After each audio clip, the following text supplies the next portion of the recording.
नमस्कार, मैं हूं संजीव श्रीवास्तव। आप देख रहे हैं सतहिंदी.com। हम बात कर रहे हैं मध्य प्रदेश की।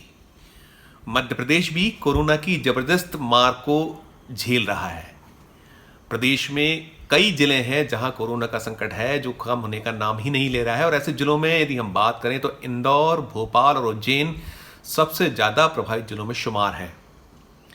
अकेले इंदौर में पिछले 24 घंटों में 81 नए संक्रमित मरीज मिले हैं। अगर इनको जोड़ा जाए तो इनको मिलाकर संख्या 2000 के पार हो चुकी है, और मध्य प्रदेश में 3800 के से ज़्यादा रोगी इस कोरोना के हो चुके हैं। भोपाल में भी कुछ इलाके ऐसे हैं जहां लगातार संक्रमित सामने आ रहे हैं, और ऐसी बस्तियों में जहांगीराबाद और मंगलवारा भोपाल का ऐसा इलाका है जहां सबसे ज़्यादा मरीज मिल रहे हैं। अगर हम पिछले 24 घंटों की बात करें तो अकेले 24 घंटे में 84 के लगभग नए पेशेंट्स यहां मिले हैं, और भोपाल में भी आंकड़ा 850 के पार हो चुका है।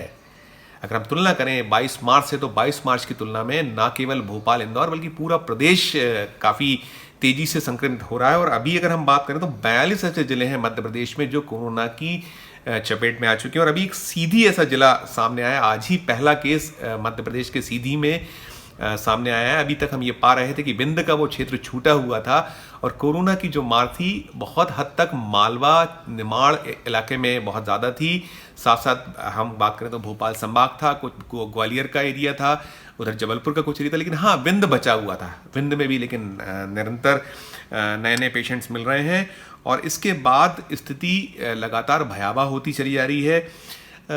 अगर हम देश की बात करें तो देश में जिस तरीके से चिकित्सक या जो चिकित्सा क्षेत्र के विशेषज्ञ हैं वो लगातार ये एक एहसास करा रहे हैं, या एक हम कह सकते हैं कि वो बतला रहे हैं कि आने वाले जो महीने हैं, चाहे वो जून हो चाहे जुलाई हो, ये संकट देश भर में और बढ़ने वाला है। तो कहीं ना कहीं मध्य प्रदेश भी इस बात को लेकर चिंतित है। मध्य प्रदेश में जो संभावनाएं जतलाई गई हैं, हम कह सकते हैं जो तैयारी की जा रही है, वो 81,000 रोगियों की संख्या मान का एक आंकड़ा हाथ में लिया जा रहा है कि आने वाला जो जून और जुलाई माह है उसमें ये जो फिगर आज का है, भले ही अभी ये बहुत छोटा दिखता है, 3800 के लगभग पेशेंट्स अभी कोरोना संक्रमित नज़र आते हैं। और एक अच्छी बात इस पूरे दौर में ये रही है कि 1750 से कुछ ज़्यादा रोगी ठीक भी हुए हैं, लेकिन जो प्रिडिक्शंस हैं या जो एक अनुमान या एक संभावनाएं जतलाई जा रही हैं, उसको देखते हुए 81,000 रोगी यदि अगले 2 महीनों में मध्य प्रदेश में होते हैं तो बहुत भारी या बड़ा संकट मध्य प्रदेश में बढ़ने वाला है।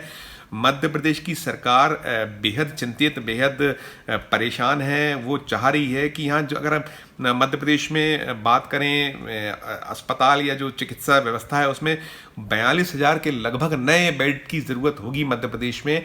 और मध्य प्रदेश की सरकार ने जितने भी जिले हैं मध्य प्रदेश यहाँ कोविड-19 संक्रमित जिले हैं उनसे पूरा का पूरा ब्यौरा मांगा है, उनसे एक अनुमानित संभावनाओं आधारित संख्या के आधार पर क्या कुछ करना है, कैसी रणनीति बनानी है। अगले 2 दिनों में उनसे कहा गया है कि वो पूरी की पूरी रूपरेखा बनाकर सरकार को भेजें, ताकि आने वाले जो वक्त है उसमें कैसे इस महामारी से लड़ना है, कैसे हमको सामना करना है, उसकी तैयारी मध्य प्रदेश की सरकार कर सके।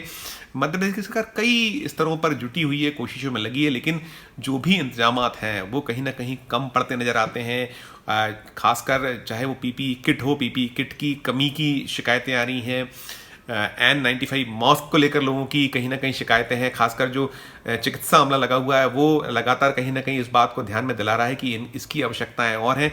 तो जो संख्या बढ़ने की संभावना जतलाई जा रही है कि आने वाले जो 2 महीने हैं बहुत भयावह देश के लिए, प्रदेश के लिए हो सकते हैं, तो उसमें कैसे इससे निपटा जाएगा, उसकी पूरी रणनीति बनाने में सरकार जुटी हुई है। मध्य प्रदेश में इंदौर बहुत बुरी स्थिति में है। देश का वो शहर इंदौर है जो स्वच्छता के मामले में न केवल एक बार बल्कि 2-2 बार देश में अव्वल आया है। सबसे स्वच्छ, सबसे साफ शहर में देश में उसको नंबर 1 का स्थान प्राप्त हुआ था। उस इंदौर शहर में अब तक 92 मौतें कोरोना से हो चुकी हैं।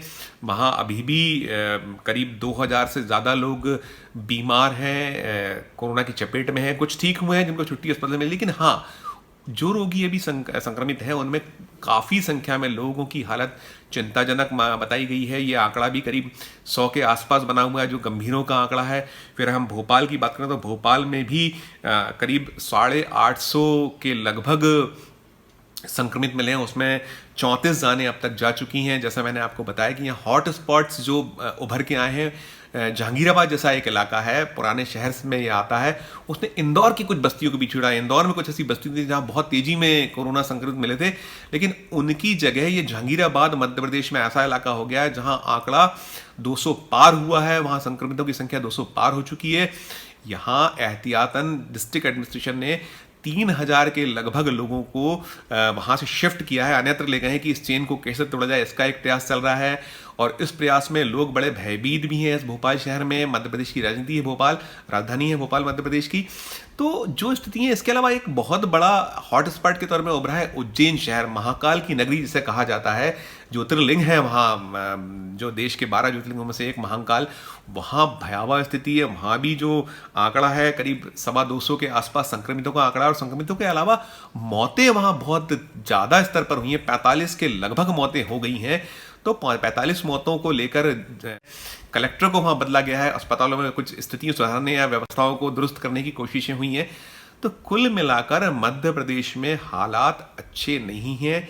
देश के जो बड़े ऐसे संक्रमित जो स्टेट्स हैं उनमें से टॉप 10 की सूची में मध्य प्रदेश लगातार बना हुआ है। अगर हम मौतों की तुलना से देखें तो मौतों का आंकड़ा भी यहाँ मध्य प्रदेश को ऊपरी पायदान पर रखे हुए। तो अब देखने वाली बात यह है कि आने वाले दिनों में सरकार कैसे इससे निपटती, कैसे इसको चाक चौबंद कर पाती है। लेकिन हाँ, फिलहाल हालात भयावह है, चिंताजनक है और काफी मुश्किलों भरे हैं।